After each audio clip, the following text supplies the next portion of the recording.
Oh, food was the very important part of being a Krueger.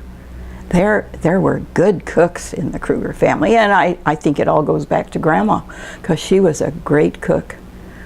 I loved her homemade bread, and this is after now she went to Linton, to the big house there.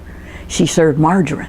We didn't have margarine at our house because we lived on a farm and made butter, and I loved her homemade bread with that margarine, which I didn't get at home.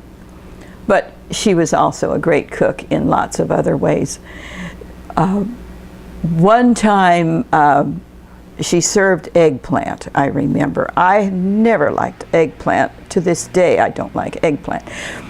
But Grandma fixed it, and by darn, I was going to eat it. I was not going to say anything about this. Jean and I were staying with her, I think, while the folks were probably off on a hunting trip.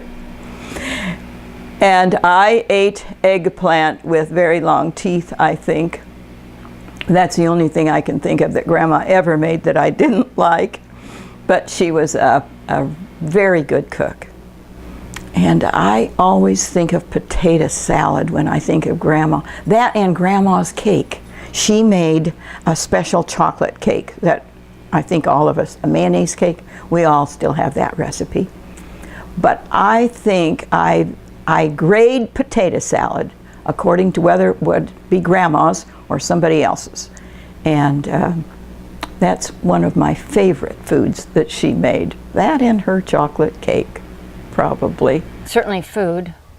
That's always been a real wonderful thing to see an array of delicious dishes on the table or buffet or whatever it is that we did. I know that's what we had to do, of course, to have a buffet like we still do now. Just remembering the laughter, and I mean, we get noisy, of course, when we're together, as people do. It's not just kids that are noisy, adults are too, but just the fun of laughter and hearing that, and Grandma making sure, you know, would ask, get this, that, somebody needs this or that, just still, like Carolyn said, watching maybe to make sure everybody was getting something to eat or whatever it is they needed. She was all a part of that. She was this kind of the spark plug. She made sure that everybody was there. And if you didn't come, boy, I tell you, there was hell to pay. Because she felt that a family has to be, you know, as a knit group. I think she was the inspiration for Paula to start the first Krueger cookbook, because we realized we had lots of family recipes that might get lost otherwise. So I credit Paula with starting that first one.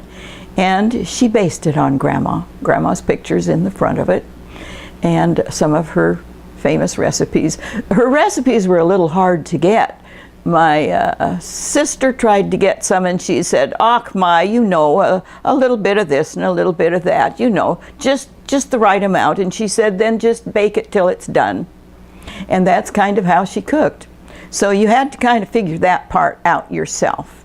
You know, it was obviously a potluck, and I think the different aunts, in this case with the food, would bring kind of their specialties. I remember Aunt Anna had, she was famous for beans, and Aunt Bertie would bring homemade bread, many loaves and all sliced and all, and the food was always a big part of any Krueger gathering, and there was always plenty of it and a big variety.